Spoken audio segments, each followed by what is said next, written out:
This channel does not promote any violent, harmful, or illegal activities. All content provided by this channel is meant for an educational purpose only. ব্রেকের পর আপনাদের জানিয়ে রাখি, ration দুর্নীতি মামলায় আবারও গ্রেফতার ইডির। গ্রেফতার তৃণমূলের দেগঙ্গার ব্লক সভাপতি আনিসুর রহমান। গ্রেফতার আনিসুরের ভাই আলিফ নূর মুকুল। কিভাবে তারা রেশন দুর্নীতির সঙ্গে যুক্ত, আমাদের প্রতিনিধি সুপ্রিয় কাছ থেকে জানবো সরাসরি। সুপ্রিয়,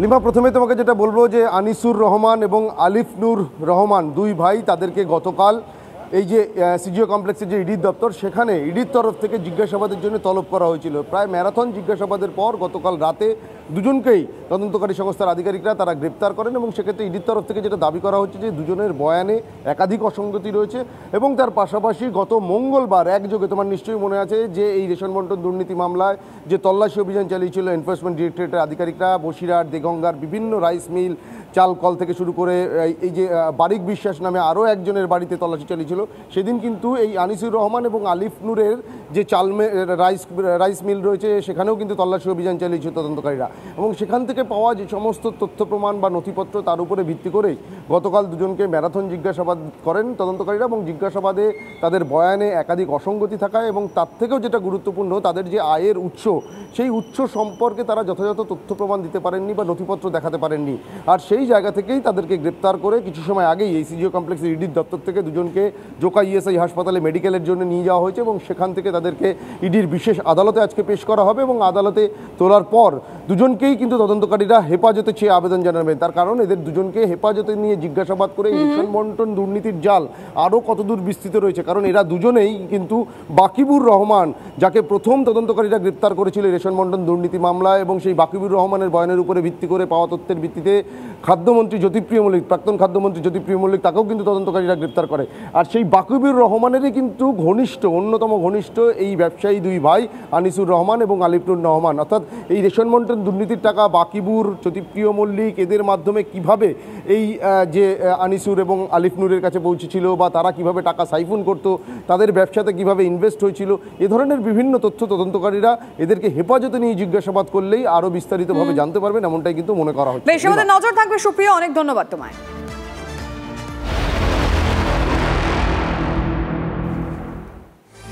বারিকের খবরে নজর দেওয়া যাক। আজকে বারিক বিশ্বাসকে সিজিওতে তলব করা হয়েছে, ইডির তরফে সেই তলব করা হয়েছে। জ্যোতিপ্রিয় ঘনিষ্ঠ বারিক বিশ্বাসের দুবাই যোগ। সূত্রের খবর, দুবাইয়ে বারিক বিশ্বাসের সম্পত্তির খোঁজ পেল ইডি। রেশন দুর্নীতির টাকাতেই কি বিদেশি সম্পত্তি, তদন্তে গোয়েন্দারা। এই নিয়ে কুণাল ঘোষ কি বলেছেন শুনবো। তদন্তের বিষয়ে কোনো কথা বলবো না।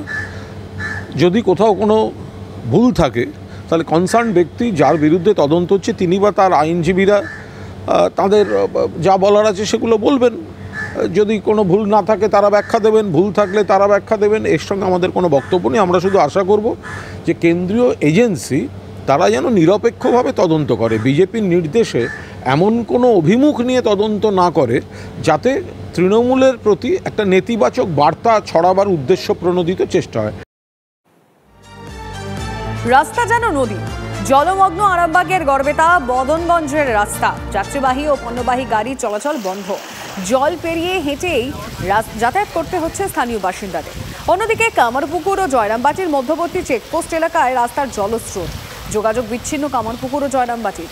জলের তলায় রয়েছে চাষের জমি। টানা বৃষ্টিতে বাঁকুড়ার কতুলপুর থেকে হুগলির গোঘাটের দিকে জল ফিরছে। পান্ডু ক্যাম্প যাবো, ওই তো খাল ডুবে গেছে, যাওয়া তো অসুবিধা হচ্ছে। যাবেন কিভাবে? দেখি কি করে যেতে পারি, কিভাবে ব্যবস্থা করতে পারি। না গেলে তো আবার সাহেবরা আছে, অ্যাবসেন্ট করতে পারার ভয় আছে, ওই জন্য আরও বেরিয়েছি। বৃষ্টি হলেই এখানে মানুষ জানে যে রাস্তা অচল হয়ে যায়, সেখানে একদম রাস্তা নিচু, সেখানে প্রশাসনের দিক থেকে বারবার এগুলো দেখা হয় যে এই ধরনের ব্যাপার হচ্ছে, কেন যে এইগুলো দৃষ্টিপাত করা হয়নি, এটাই আমাদের কাছে দুর্ভাগ্যের বিষয় আর কি। চারিদিকে জলে জলমগ্ন হয়ে গেছে। প্রতি বছর হয় না, তার মধ্যেই ধরুন না, যেমন গত বছর এরকম পরিস্থিতি হয়নি, এখন যা পরিস্থিতি, সরদিকে তো জল দেখা যাচ্ছে চারিদিকেই। এই অবস্থায় রাস্তা পারাপার করাও তো মুশকিল। এই তো ওই পার থেকে যা হোক একটা গামছা ছিল সাথে, গামছা পরে ব্যাগ ট্যাগে সব যা জামা প্যান্ট খুলে জুতো খুলে পার হলাম। আরামবাগ গড়বেতা বদনগঞ্জ রাজ্য সড়ক আর এই রাজ্য সড়কে জল উঠেছে, পাড়াপাড় বন্ধ, গাড়ি চলাচল বন্ধ আছে। আর এই যে বৃষ্টির জল, যে দুদিন ধরে বৃষ্টি হচ্ছে, এই বাঁকুড়ার দিক থেকে জল আসছে এবং পুরো রাস্তার উপর দিয়ে বইছে, আর জীবনের ঝুঁকি নিয়ে এইভাবেই যাতায়াত করছে। মানুষজনের দাবি যে এখানে দীর্ঘদিন ধরেই মানুষজন দাবি করেছিল যে ব্রিজ হোক, কিন্তু ব্রিজ হয়নি। এই রাস্তার দিয়ে এইভাবেই জল পাস করে এবং প্রতি বছর এইখান থেকে এইভাবে রাস্তা পেরোতে গিয়ে মানুষজন ভেসে যায়। দেখতেই পাচ্ছি এইভাবে রাস্তা পেরোচ্ছে, রাস্তার উপর প্রায় 1 হাঁটু জল এবং জলের স্রোত, সেই জলের স্রোতকে উপেক্ষা করেই মানুষজন আসছে। যদিও এখান থেকে ঢিলছোঁড়া দূরত্বে পুলিশ ফাঁড়ি আছে, কিন্তু এখানে একটি ব্যারিকেড লাগিয়ে সিভিক ভলেন্টিয়ার দিয়ে ক্ষান্ত হয়ে গেছে। তাহলে কি এইগুলো দেখবে কে? মানুষ জীবনের ঝুঁকি নিয়ে যদি এইভাবে পারাপার করে, যদি ভেসে যায়, তার দায়িত্ব কে নেবে? গোঘাটে কামারপুকুর থেকে ক্যামেরায় মধুসূদনের সঙ্গে তন্ময় বেরেগি, TV9 বাংলা। সকাল থেকে উপকূলীয় এলাকায় বইছে ঝোড়ো হাওয়া, দফায় দফায় বৃষ্টির সঙ্গে কালো মেঘে ঢেকে রয়েছে আকাশ, উত্তাল রয়েছে সমুদ্র নদী, বাড়ছে নদীর জলস্তর। টানা ভারী বৃষ্টিতে জলমগ্ন হয়ে পড়েছে দক্ষিণ চব্বিশ পরগনার একাধিক এলাকা। গঙ্গাসাগরের কপিলমুনি আশ্রমের চারপাশে জল থই থই। জলোচ্ছ্বাসের জেরে সাগরতট জুড়ে ভাঙন অব্যাহত। কাকদ্বীপ, নামখানার একাধিক নিচু এলাকাও জলমগ্ন হয়ে পড়েছে। প্রবল জলোচ্ছ্বাসের জেরে ভাঙন দেখা দিয়েছে মৌসুনী দ্বীপের সল্টঘড়ি এলাকাতেও। আগামী 24 ঘন্টায় মৎস্যজীবীদের সমুদ্রে যেতে নিষেধ করা হয়েছে। সমুদ্র এবং নদী উত্তাল থাকায় সুন্দরবনের একাধিক ফেরি সার্ভিস বন্ধ রাখা হয়েছে।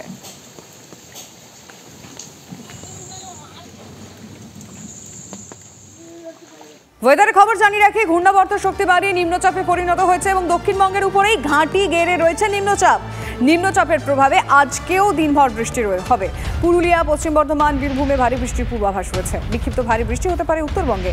কালো হালকা থেকে মাঝারি বিক্ষিপ্ত বৃষ্টির পূর্বাভাস রয়েছে।